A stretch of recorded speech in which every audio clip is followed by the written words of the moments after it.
Olá, meus amores, bom dia. Como vocês estão? Bem? Eu espero que vocês estejam bem, com saúde.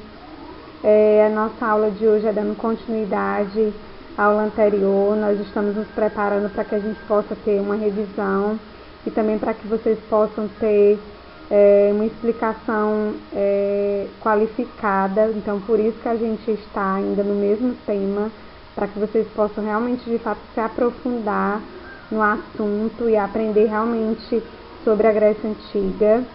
E aí a gente vai dar continuidade ao assunto, falando um pouco das grandes cidades, estados que se desenvolveram e que se destacaram na Grécia Antiga.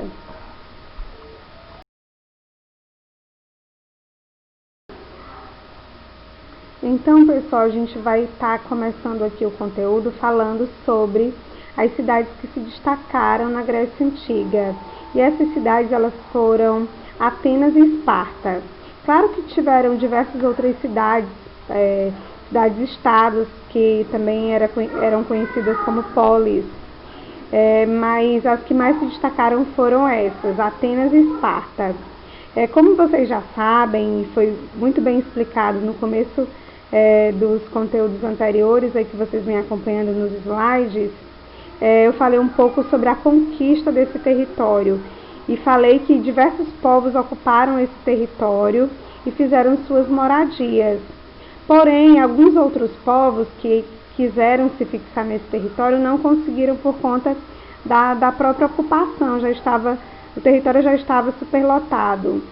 Então, o que foi que eles decidiram? Eles decidiram ir em busca de terras férteis em regiões próximas, em regiões vizinhas à Grécia. E aí, essas regiões e essas novas cidades que surgiram eram conhecidas como colônias. As cidades que de fato se destacaram na Grécia foi Atenas. E Atenas, ela possui diversas características que fazem dela uma cidade de destaque da Grécia, que vai aí construir um legado para a história política, porque em Atenas que vai se desenvolver o conceito de democracia, muito conhecido, né, pela política também brasileira, que vocês já devem ter ouvido falar. Então, eu coloquei aqui no slide, vocês podem acompanhar as principais características de Atenas. Primeiro, eu gostaria que vocês soubessem que ela foi fundada pelos jônios. Ela possuía um mercado voltado para pesca e navegação. Atenas era uma região que ficava próxima ao mar, então os portos, todo o processo que envolvia a navegação, o comércio marítimo era favorável para Atenas. Por isso que a característica principal de economia e de comércio em Atenas é o processo de comércio marítimo, pesca e navegação. E uma das características também que vocês, ao longo desses estudos, vão conhecer é o poder, é a política que envolve essa cidade. O poder inicial era formado pelos aristocratas, que eles eram conhecidos como os eupátridas. Quem eram os eupátridas? Para a história, eram os bem-nascidos. E como a palavra mesmo já diz, os bem-nascidos eram aqueles que eram os favorecidos, que já nasciam favorecidos, né, com o poder nas mãos. Então, a política lá, ela era segregadora, ela não era para todos. Nesse período existia escravidão, existiam escravos, pessoas que eram subalternas aos aristocratas.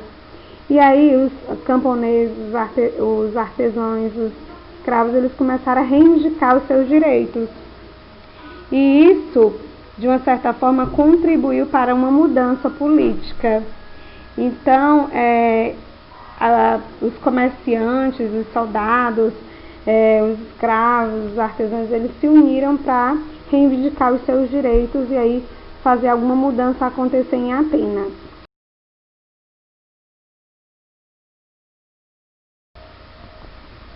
E como era a política? Como é que estava dividida essa organização política, né? No Brasil, vocês sabem que a nossa política, ela é uma política representativa.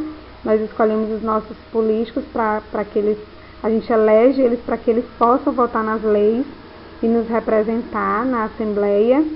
E lá era diferente. Os órgãos da democracia ateniense eram divididos em duas partes. Era a Assembleia do Povo, que era conhecida como Eclésia, onde eles votavam as leis e escolhiam os magistrados.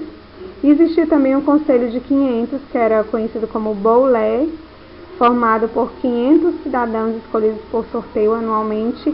Aí é onde entra um pouco da igualdade social, porque ricos e pobres vão poder se alternar aqui no poder nesse Conselho de 500. São 500 homens variados e que também vai poder aí participar desse processo político de eleição, também pobres, comerciantes, etc.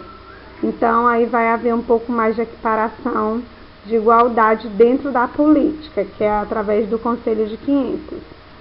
E aí depois, né, vai entrar aí um outro reformador político que vai criar o Tribunal Popular, que é o Péricles, e ele vai aí aperfeiçoar a democracia, compondo, esse processo vai ser composto por 6.000 homens para julgar todo tipo de causa e de crime cometido em Atenas.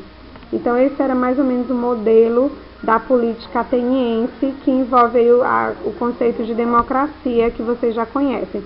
Lembrando que eu já expliquei que em Atenas a democracia ela era segregadora. O que é isso, professora? Ela era injusta, nem todo mundo podia votar. Somente os considerados atenienses maiores de 21 anos poderiam votar. Na verdade, no início era a partir de 30 anos. E aí havia sim uma desigualdade social nesse processo, certo?